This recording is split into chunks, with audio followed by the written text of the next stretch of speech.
கர்த்தராகிய இயேசு கிறிஸ்துவின் நாமத்தில் அன்பின் வாழ்த்துக்கள். சங்கீதம் 2:11. பயத்துடனே கர்த்தரை சேவியுங்கள், நடுக்கத்துடனே களி கூறுங்கள்.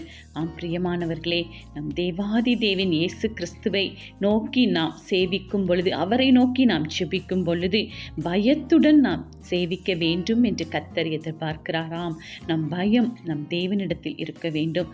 அப்பொழுது நம்முடைய ஜெபங்களுக்கு சரியான பதிலை அவர் கொடுப்பார்.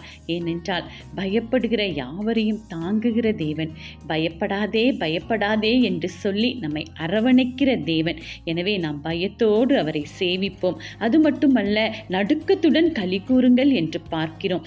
தேவ சமூகத்தில் தேவன் மேல் இருக்கிற அந்த விசுவாசத்தில் நாம் எப்பொழுதும் உறுதியாய், மன உறுதியாய் நிற்கும் பொழுது, களி கூறும் பொழுது அவர் நம் ஜெபத்தை கேட்டு நம்மை மகிழ பண்ணுவார். தேவனிடத்தில் பயத்தோடு சேவியுங்கள், நடுக்கத்தோடு களி கூறுங்கள், அவர் உங்களை உயர்த்துவார். ஆமேன்.